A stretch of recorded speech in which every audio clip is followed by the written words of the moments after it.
2 Samuel chapter 18. David gets ready for battle. David counted his men and chose captains over 1,000 and captains over 100 to lead them. He separated the people into 3 groups and sent them out. Joab led a third of the men.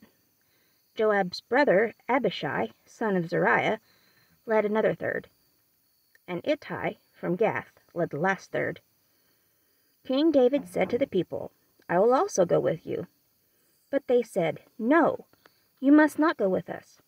If we run away in the battle, Absalom's men will not care. No, even if only half of us are killed, Absalom's men will not care. But you are worth 10,000 of us. It is better for you to stay in the city. Then, if we need help, you can come to help us." The king said to them, "I will do what you think is best." Then the king stood by the gate as the army went out in groups of 100 and 1,000. The king gave a command to Joab, Abishai, and Ittai. He said, "Do this for me. Be gentle with young Absalom." Everyone heard the king's orders about Absalom to the captains. David's army defeats Absalom's army. David's army went out into the field against Absalom's Israelites. They fought in the forest of Ephraim. David's army defeated the Israelites. It was a great defeat because 20,000 men were killed that day. The battle spread throughout the country, but more men died in the forest than by the sword. It so happened that David's officers found Absalom. Absalom jumped on his mule and tried to escape, but the mule went under the branches of a large oak tree. The branches were thick, and Absalom's head got caught in the tree. His mule ran out from under him, so Absalom was left hanging above the ground. Someone saw this happen and told Joab, "I saw Absalom hanging in an oak tree." Joab said to the men, "Why didn't you kill him and let him fall to the ground? I would have given you a belt and 10 pieces of silver." The man said to Joab, "I would not try to hurt the king's son, even if you gave me 1,000 pieces of silver. We heard the king's command to you, Abishai and Ittai."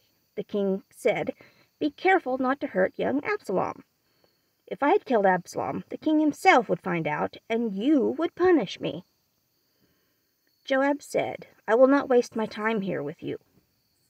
Absalom was still alive and hanging in the oak tree. Joab took 3 sticks in his hand and hit him in the heart.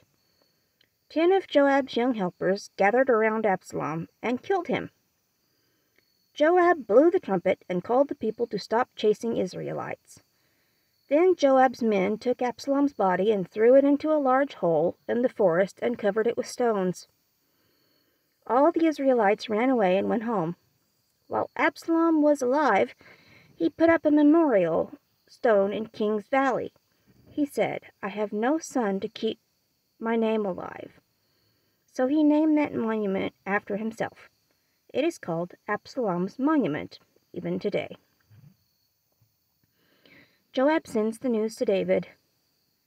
Ahimaaz, the son of Zadok, said to Joab, "May I run and take the news to King David?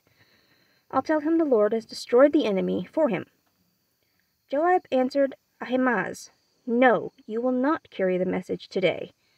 You can do it some other time, but not today, because it is the king's son who is dead."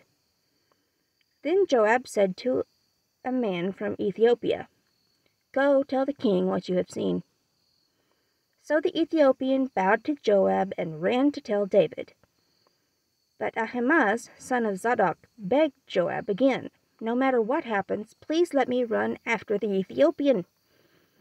Joab said, "Son, why do you want to carry the news?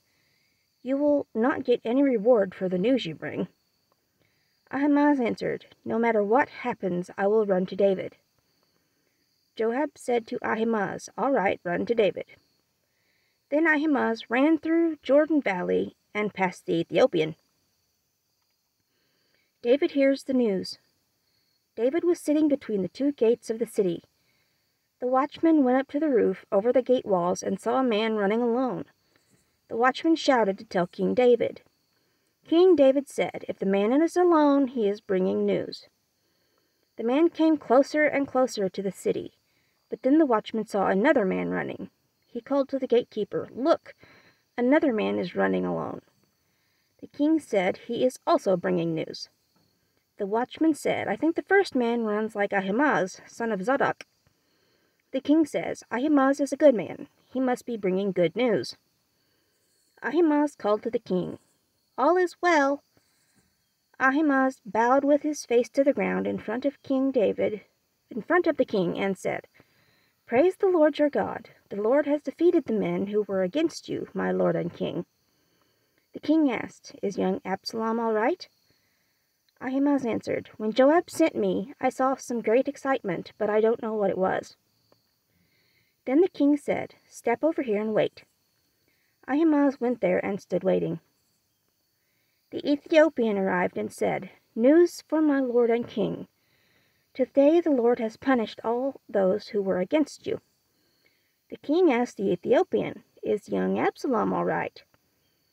The Ethiopian answered, "May your enemies, or whoever tries to hurt you, suffer the same as this young man did." So the king knew Absalom was dead, and he became very upset. He went upstairs to the room over the gate, crying, "Oh, my son Absalom! My son Absalom! I wish I had died instead of you.